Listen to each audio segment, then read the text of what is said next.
The Abandoned. Chapter 1. Conversation on the subject of the bullet, construction of a canoe, hunting, at the top of a kauri, nothing to attest the presence of man, Neb and Herbert's prize, turning a turtle, the turtle disappears, Cyrus Harding's explanation. It was now exactly 7 months since the balloon voyagers had been thrown on Lincoln Island. During that time, notwithstanding the researches they had made, no human being had been discovered. No smoke even had betrayed the presence of man on the surface of the island. No vestiges of his handiwork showed that either at an early or at a late period had man lived there. Not only did it now appear to be uninhabited by any but themselves, but the colonists were compelled to believe that it never had been inhabited. And now, all this scaffolding of reasonings fell before a simple ball of metal found in the body of an inoffensive rodent. In fact, this bullet must have issued from a firearm, and who but a human being could have used such a weapon? When Pencroft had placed the bullet on the table, his companions looked at it with intense astonishment. All the consequences likely to result from this incident, notwithstanding its apparent insignificance, immediately took possession of their minds. The sudden apparition of a supernatural being could not have startled them more completely. Cyrus Harding did not hesitate to give utterance to the suggestions which this fact, at once surprising and unexpected, could not fail to raise in his mind. He took the bullet, turned it over and over, rolled it between his finger and thumb. Then, turning to Pencroft, he asked, "Are you sure that the peccary wounded by this bullet was not more than 3 months old?" "Not more, Captain," replied Pencroft. "It was still sucking its mother when I found it in the trap." "Well," said the engineer, "that proves that within 3 months a gunshot was fired in Lincoln Island." "And that a bullet," added Gideon Spilett, "wounded, though not mortally, this little animal." "That is unquestionable," said Cyrus Harding, "and these are the deductions which must be drawn from this incident, that the island was inhabited before our arrival, or that men have landed here within 3 months. Did these men arrive here voluntarily or involuntarily, by disembarking on the shore or by being wrecked? This point can only be cleared up later. As to what they were, Europeans or Malays, enemies or friends of our race, we cannot possibly guess, and if they still inhabit the island, or if they have left it, we know not. But these questions are of too much importance to be allowed to remain long unsettled." "No, 100 times no, 1,000 times no," cried the sailor, springing up from the table. "There are no other men than ourselves on Lincoln Island. By my faith, the island isn't large, and if it had been inhabited, we should have seen some of the inhabitants long before this."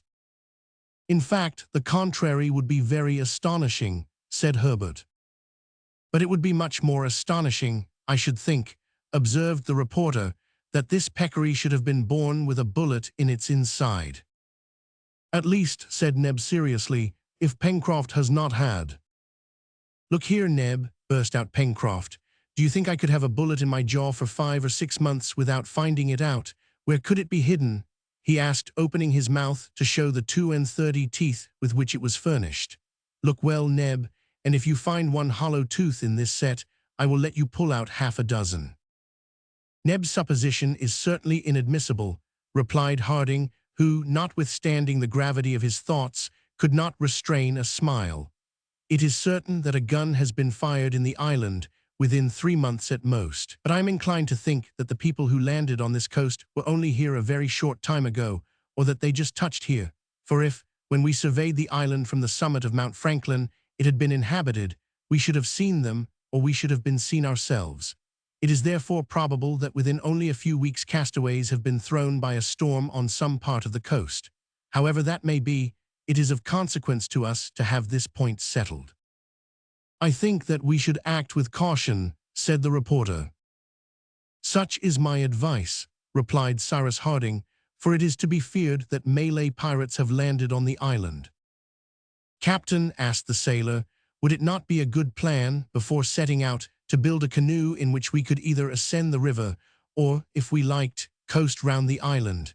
It will not do to be unprovided." "Your idea is good, Pencroft," replied the engineer, "but we cannot wait for that. It would take at least a month to build a boat. Yes, a real boat, replied the sailor, but we do not want one for a sea voyage, and in 5 days at the most, I will undertake to construct a canoe fit to navigate the Mersey. 5 days, cried Neb, to build a boat.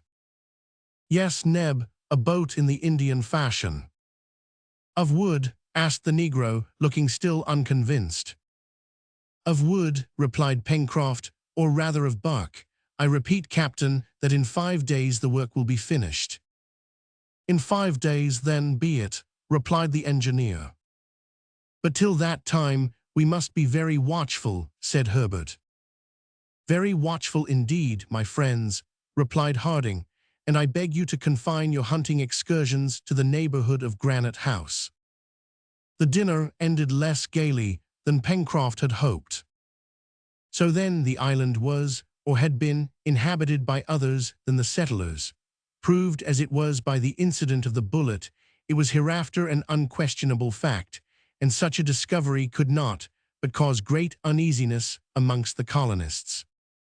Cyrus Harding and Gideon Spilett, before sleeping, conversed long about the matter.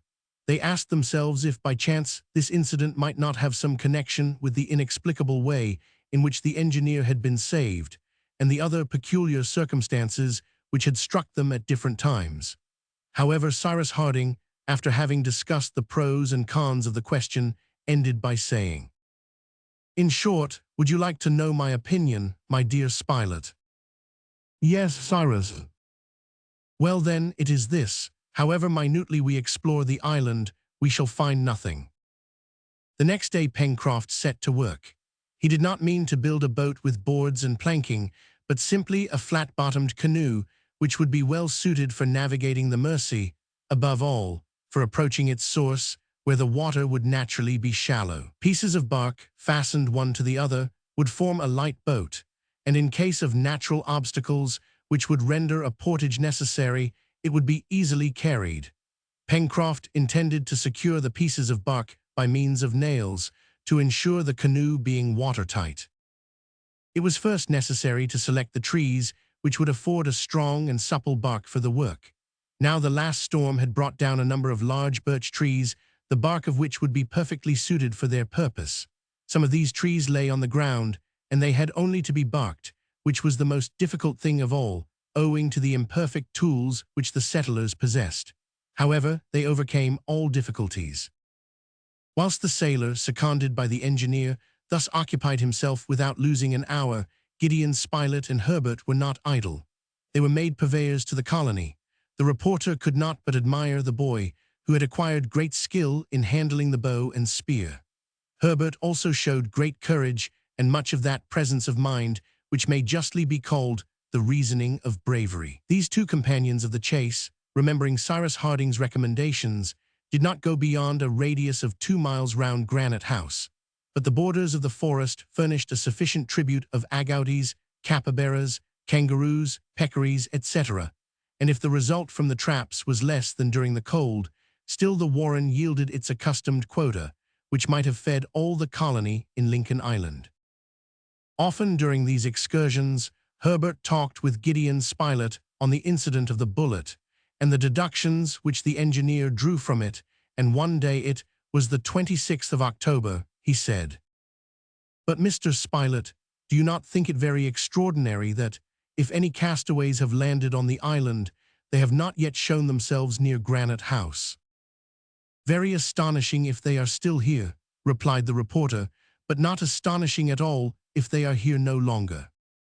"So you think that these people have already quitted the island?" returned Herbert. "It is more than probable, my boy, for if their stay was prolonged, and above all, if they were still here, some accident would have at last betrayed their presence." "But if they were able to go away," observed the lad, "they could not have been castaways." "No, Herbert, or at least, they were what might be called provisional castaways. It is very possible that a storm may have driven them to the island without destroying their vessel, and that, the storm over, they went away again." "I must acknowledge one thing," said Herbert. "It is that Captain Harding appears rather to fear than desire the presence of human beings on our island." "In short," responded the reporter, "there are only Malays who frequent these seas, and those fellows are ruffians which it is best to avoid."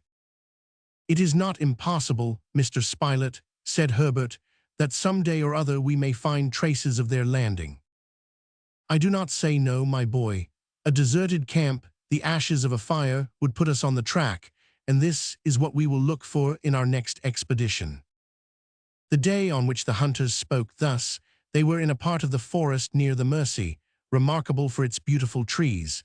There, among others, rose, to a height of nearly 200 feet above the ground, some of those superb coniferae to which, in New Zealand, the natives give the name of kauris.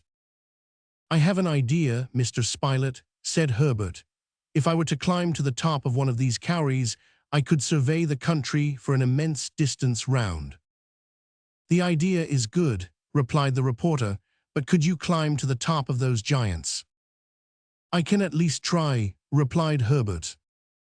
The light and active boy then sprang on the first branches, the arrangement of which made the ascent of the kauri easy, and in a few minutes he arrived at the summit, which emerged from the immense plain of verdure. From this elevated situation, his gaze extended over all the southern portion of the island, from Claw Cape on the southeast to Reptile End on the southwest. To the northwest rose Mount Franklin, which concealed a great part of the horizon. But Herbert, from the height of his observatory, could examine all the yet unknown portion of the island, which might have given shelter to the strangers whose presence they suspected. The lad looked attentively. There was nothing in sight on the sea, not a sail, neither on the horizon nor near the island. However, as the bank of trees hid the shore, it was possible that a vessel, especially if deprived of her masts, might lie close to the land and thus be invisible to Herbert. Neither in the forest of the far west was anything to be seen. The wood formed an impenetrable screen measuring several square miles without a break or an opening. It was impossible even to follow the course of the Mersey or to ascertain in what part of the mountain it took its source. Perhaps other creeks also ran towards the west, but they could not be seen. But at last, if all indication of an encampment escaped Herbert's sight, could he not even catch a glimpse of smoke, the faintest trace of which would be easily discernible in the pure atmosphere? For an instant Herbert thought he could perceive a slight smoke in the west, but a more attentive examination showed that he was mistaken. He strained his eyes in every direction, and his sight was excellent. No, decidedly, there was nothing there. Herbert descended to the foot of the kauri, and the two sportsmen returned to Granite House. There Cyrus Harding listened to the lad's account, shook his head, and said nothing. It was very evident that no decided opinion could be pronounced on this question until after a complete exploration of the island. 2 days after, the 28th of October, another incident occurred, for which an explanation was again required. While strolling along the shore about 2 miles from Granite House, Herbert and Neb were fortunate enough to capture a magnificent specimen of the order of Colonia. It was a turtle of the species Midas, the edible green turtle, so called from the color both of its shell and fat. Herbert caught sight of this turtle as it was crawling among the rocks to reach the sea. "Help, Neb, help!" he cried. Neb ran up.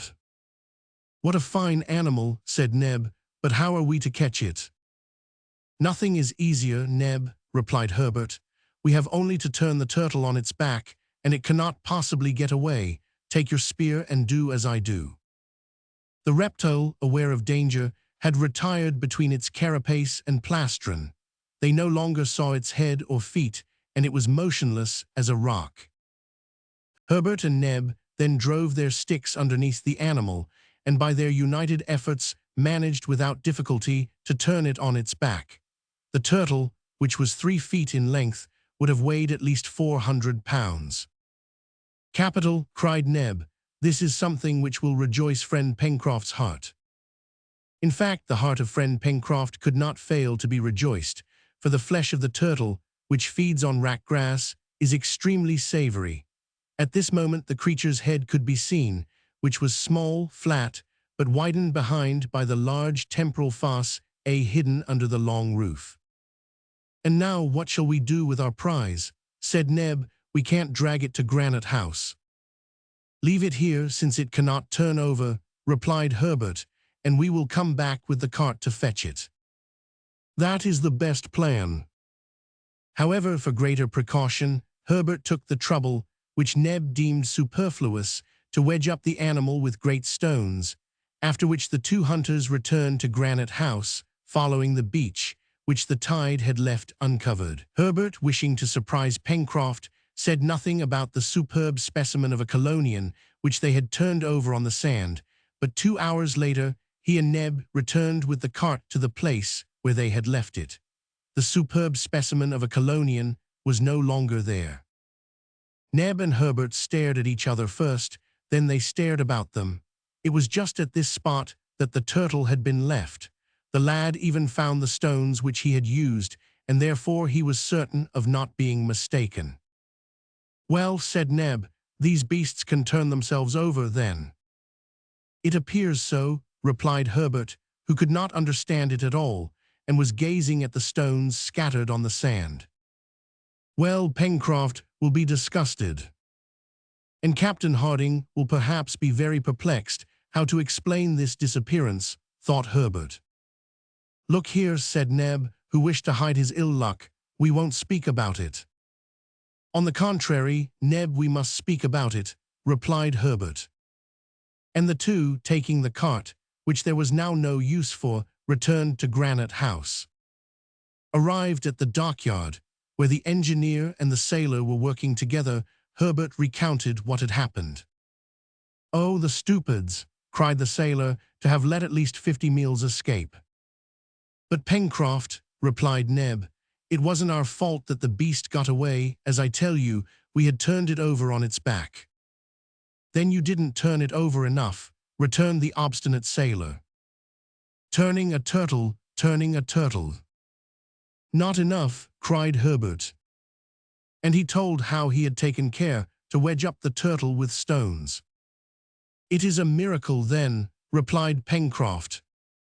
"I thought, Captain," said Herbert, "that turtles, once placed on their backs, could not regain their feet, especially when they are of a large size." "That is true, my boy," replied Cyrus Harding. "Then how did it manage?" "At what distance from the sea did you leave this turtle?" asked the engineer, who, having suspended his work, was reflecting on this incident. 15 feet at the most," replied Herbert. "And the tide was low at the time?" "Yes, Captain." "Well," replied the engineer, "what the turtle could not do on the sand, it might have been able to do in the water. It turned over when the tide overtook it, and then quietly returned to the deep sea." "Oh, what stupids we were!" cried Neb. "That is precisely what I had the honor of telling you before," returned the sailor. Cyrus Harding had given this explanation, which, no doubt, was admissible, but was he himself convinced of the accuracy of this explanation? It cannot be said that he was. Chapter 2. First trial of the canoe, a wreck on the coast, towing, flotsam point, inventory of the case, tools, weapons, instruments, clothes, books, utensils, what Pencroft misses, the gospel, a verse from the sacred book. On the 9th of October, the bark canoe was entirely finished. Pencroft had kept his promise, and a light boat, the shell of which was joined together by the flexible twigs of the crejimba, had been constructed in 5 days. A seat in the stern, a second seat in the middle to preserve the equilibrium, a third seat in the bows, rowlocks for the 2 oars, a scull to steer with, completed the little craft, which was 12 feet long and did not weigh more than 200 pounds. The operation of launching it was extremely simple. The canoe was carried to the beach and laid on the sand before Granite House, and the rising tide floated it. Pencroft, who leapt in directly, maneuvered it with the scull, and declared it to be just the thing for the purpose to which they wished to put it. "Hurrah!" cried the sailor, who did not disdain to celebrate thus his own triumph. "With this we could go round the world?" asked Gideon Spilett. "No, the island," some stones for ballast, a mast, and a sail, which the captain will make for us some day, and we shall go splendidly. Well, Captain, and you, Mr. Spilett, and you, Herbert, and you, Neb, aren't you coming to try our new vessel? Come along, we must see if it will carry all 5 of us." This was certainly a trial which ought to be made. Pencroft soon brought the canoe to the shore by a narrow passage among the rocks, and it was agreed that they should make a trial of the boat that day by following the shore as far as the first point at which the rocks of the south ended. As they embarked, Neb cried, "But your boat leaks rather, Pencroft." "That's nothing, Neb," replied the sailor. "The wood will get seasoned. In 2 days there won't be a single leak, and our boat will have no more water in her than there is in the stomach of a drunkard. Jump in." They were soon all seated, and Pencroft shoved off. The weather was magnificent, the sea as calm as if its waters were contained within the narrow limits of a lake. Thus the boat could proceed with as much security as if it was ascending the tranquil current of the Mersey. Neb took one of the oars, Herbert the other, and Pencroft remained in the stern in order to use the scull. The sailor first crossed the channel and steered close to the southern point of the islet.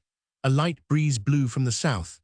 No roughness was found either in the channel or the green sea.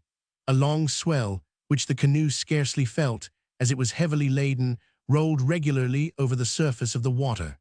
They pulled out about half a mile distant from the shore, that they might have a good view of Mount Franklin. Pencroft afterwards returned towards the mouth of the river. The boat then skirted the shore, which, extending to the extreme point, hid all Tadorn's fens. This point, of which the distance was increased by the irregularity of the coast, was nearly 3 miles from the Mersey. The settlers resolved to go to its extremity, and only go beyond it as much as was necessary to take a rapid survey of the coast as far as Claw Cape. The canoe followed the windings of the shore, avoiding the rocks which fringed it, and which the rising tide began to cover. The cliff gradually sloped away from the mouth of the river to the point. This was formed of granite rocks, capriciously distributed, very different from the cliff at Prospect Heights, and of an extremely wild aspect. It might have been said that an immense cartload of rocks had been emptied out there. There was no vegetation on this sharp promontory, which projected 2 miles from the forest, and it thus represented a giant's arm stretched out from a leafy sleeve. The canoe, impelled by the 2 oars, advanced without difficulty. Gideon Spilett, pencil in one hand and notebook in the other, sketched the coast in bold strokes. Neb, Herbert, and Pencroft chatted whilst examining this part of their domain, which was new to them, and in proportion as the canoe proceeded towards the south, the 2 Mandible Capes appeared to move and surround Union Bay more closely. As to Cyrus Harding, he did not speak. He simply gazed, and by the mistrust which his look expressed, it appeared that he was examining some strange country. In the meanwhile, after a voyage of 3/4 of an hour, the canoe reached the extremity of the point, and Pencroft was preparing to return, when Herbert, rising, pointed to a black object, saying, "What do I see down there on the beach?" All eyes turned towards the point indicated. "Why," said the reporter, "there is something. It looks like part of a wreck half buried in the sand." "Ah," cried Pencroft, "I see what it is." "What?" asked Neb. Barrels, which perhaps are full," replied the sailor. "Pull to the shore, Pencroft," said Cyrus. A few strokes of the oar brought the canoe into a little creek, and its passengers leapt on shore. Pencroft was not mistaken. 2 barrels were there, half buried in the sand, but still firmly attached to a large chest, which, sustained by them, had floated to the moment when it stranded on the beach. "There has been a wreck, then, in some part of the island," said Herbert. "Evidently," replied Spilett. "But what's in this chest?" cried Pencroft with very natural impatience. "What's in this chest? It is shut up, and nothing to open it with. Well, perhaps a stone." And the sailor, raising a heavy block, was about to break in one of the sides of the chest, when the engineer arrested his hand. "Pencroft," said he, can you restrain your impatience for 1 hour only?" "But Captain, just think, perhaps there is everything we want in there." "We shall find that out, Pencroft," replied the engineer, "but trust to me and do not break the chest, which may be useful to us. We must convey it to Granite House, where we can open it easily and without breaking it. It is quite prepared for a voyage, and since it has floated here, it may just as well float to the mouth of the river." "You are right, Captain, and I was wrong, as usual," replied the sailor. The engineer's advice was good. In fact, the canoe probably would not have been able to contain the articles possibly enclosed in the chest, which doubtless was heavy, since 2 empty barrels were required to buoy it up. It was, therefore, much better to tow it to the beach at Granite House. And now whence had this chest come? That was the important question. Cyrus Harding and his companions looked attentively around them and examined the shore for several hundred steps. No other articles or pieces of wreck could be found. Herbert and Neb climbed a high rock to survey the sea, but there was nothing in sight, neither a dismasted vessel nor a ship under sail. However, there was no doubt that there had been a wreck. Perhaps this incident was connected with that of the Bullet. Perhaps strangers had landed on another part of the island. Perhaps they were still there. But the thought which came naturally to the settlers was that these strangers could not be Malay pirates, for the chest was evidently of American or European make. All the party returned to the chest, which was of an unusually large size. It was made of oak wood, very carefully closed and covered with a thick hide, which was secured by copper nails. The 2 great barrels, hermetically sealed, but which sounded hollow and empty, were fastened to its sides by strong ropes knotted with a skill which Pencroft directly pronounced sailors alone could exhibit. It appeared to be in a perfect state of preservation, which was explained by the fact that it had stranded on a sandy beach and not among rocks. They had no doubt whatever, on examining it carefully, that it had not been long in the water, and that its arrival on this coast was recent. The water did not appear to have penetrated to the inside, and the articles which it contained were no doubt uninjured. Flotsam and jetsam, flotsam and jetsam. It was evident that this chest had been thrown overboard from some dismasted vessel driven towards the island, and that, in the hope that it would reach the land, where they might afterwards find it, the passengers had taken the precaution to buoy it up by means of this floating apparatus. "We will tow this chest to Granite House," said the engineer, "where we can make an inventory of its contents. Then, if we discover any of the survivors from the supposed wreck, we can return it to those to whom it belongs. If we find no one, we will keep it for ourselves," cried Pencroft, "but what in the world can there be in it?" The sea was already approaching the chest, and the high tide would evidently float it. One of the ropes which fastened the barrels was partly unlashed and used as a cable to unite the floating apparatus with the canoe. Pencroft and Neb then dug away the sand with their oars, so as to facilitate the moving of the chest, towing which the boat soon began to double the point to which the name of Flotsam Point was given. The chest was heavy, and the barrels were scarcely sufficient to keep it above water.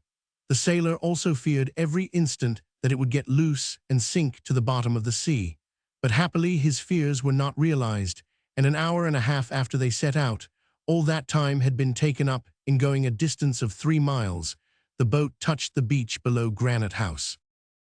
Canoe and chest were then hauled up on the sand, and as the tide was then going out, they were soon left high and dry.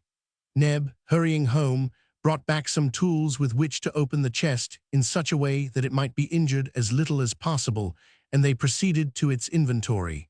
Pencroft did not try to hide that he was greatly excited. The sailor began by detaching the 2 barrels, which, being in good condition, would of course be of use. Then the locks were forced with a cold chisel and hammer, and the lid thrown back.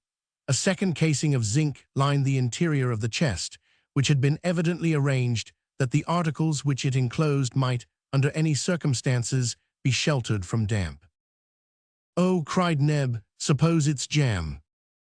Unpacking the marvelous chest, unpacking the marvelous chest. "I hope not," replied the reporter. "If only there was," said the sailor in a low voice. "What?" asked Neb, who overheard him.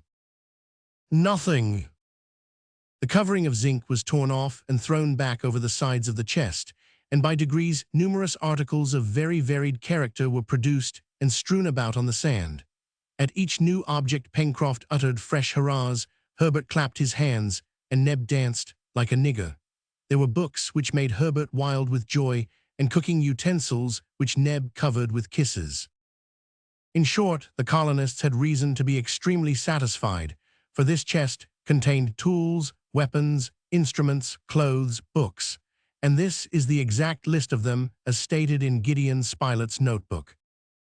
Tools: 3 knives with several blades, 2 woodmen's axes, 2 carpenter's hatchets, 3 planes, 2 adzes, 1 twibble or mattock, 6 chisels, 2 files, 3 hammers, 3 gimlets, 2 augers, 10 bags of nails and screws, 3 saws of different sizes, 2 boxes of needles. Weapons: 2 flintlock guns, 2 for percussion caps, 2 breechloader carbines, 5 boarding cutlasses, 4 sabers, 2 barrels of powder, each containing 25 pounds, 12 boxes of percussion caps. Instruments: 1 sextant, 1 double opera glass, 1 telescope, 1 box of mathematical instruments, 1 mariner's compass, 1 Fahrenheit thermometer, 1 aneroid barometer, 1 box containing a photographic apparatus, object glass, plates, chemicals, etc. Clothes: 2 dozen shirts of a peculiar material resembling wool, but evidently of a vegetable origin, 3 dozen stockings of the same material. Utensils: 1 iron pot, 6 copper saucepans, 3 iron dishes, 10 metal plates, 2 kettles, 1 portable stove, 6 table knives. Books: 1 Bible, 1 atlas, 1 dictionary of the different Polynesian idioms, 1 dictionary of natural science, in 6 volumes, 3 reams of white paper, 2 books with blank pages. "It must be allowed," said the reporter, after the inventory had been made, "that the owner of this chest was a practical man. Tools, weapons, instruments, clothes, utensils, books, nothing is wanting. It might really be said that he expected to be wrecked, and had prepared for it beforehand." "Nothing is wanting, indeed," murmured Cyrus Harding thoughtfully. "And for a certainty," added Herbert, "the vessel which carried this chest and its owner was not a Malay pirate." "Unless," said Pencroft, "the owner had been taken prisoner by pirates." "That is not admissible," replied the reporter. "It is more probable that an American or European vessel has been driven into this quarter, and that her passengers, wishing to save necessaries at least, prepared this chest and threw it overboard." "Is that your opinion, Captain?" asked Herbert. "Yes, my boy," replied the engineer, "that may have been the case. It is possible that at the moment, or in expectation of a wreck, they collected into this chest different articles of the greatest use in hopes of finding it again on the coast." "Even the photographic box," exclaimed the sailor incredulously.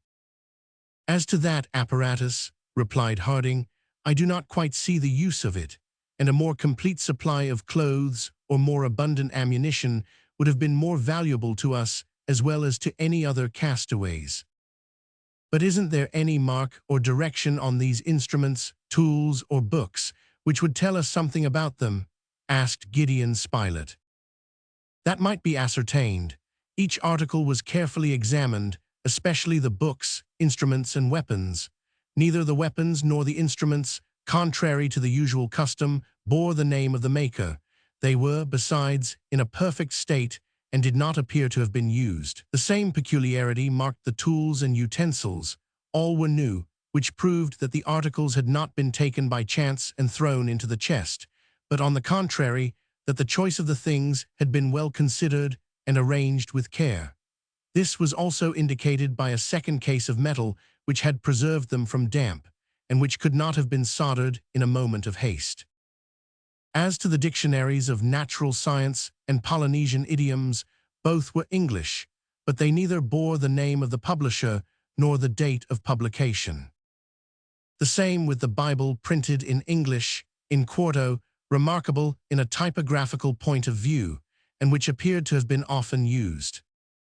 The atlas was a magnificent work, comprising maps of every country in the world and several planispheres arranged upon Mercator's projection, aid of which the nomenclature was in French, but which also bore neither date nor name of publisher. There was nothing, therefore, on these different articles by which they could be traced, and nothing consequently of a nature to show the nationality of the vessel which must have recently passed these shores. But wherever the chest might have come from, it was a treasure to the settlers on Lincoln Island.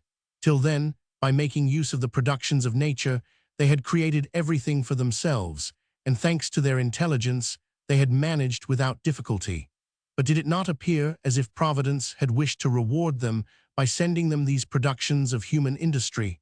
Their thanks rose unanimously to heaven. However, one of them was not quite satisfied. It was Pencroft.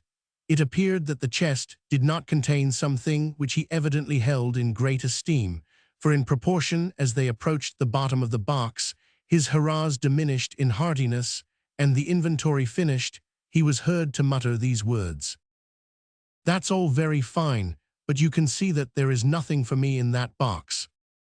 This led Neb to say, "Why, friend Pencroft, what more do you expect?" "Half a pound of tobacco," replied Pencroft seriously, "and nothing would have been wanting to complete my happiness." No one could help laughing at this speech of the sailors. Pencroft's superstition, Pencroft's superstition. But the result of this discovery of the chest was that it was more than ever necessary to explore the island thoroughly. It was therefore agreed that the next morning at break of day they should set out, by ascending the Mersey so as to reach the western shore. If any castaways had landed on the coast, it was to be feared they were without resources, and it was therefore the more necessary to carry help to them without delay. During the day, the different articles were carried to Granite House, where they were methodically arranged in the great hall. This day, the 29th of October, happened to be a Sunday, and before going to bed, Herbert asked the engineer if he would not read them something from the Gospel. "Willingly," replied Cyrus Harding. He took the sacred volume and was about to open it when Pencroft stopped him, saying, "Captain, I am superstitious. Open at random and read the first verse which your eye falls upon. We will see if it applies to our situation." Cyrus Harding smiled at the sailor's idea, and yielding to his wish, he opened exactly at a place where the leaves were separated by a marker.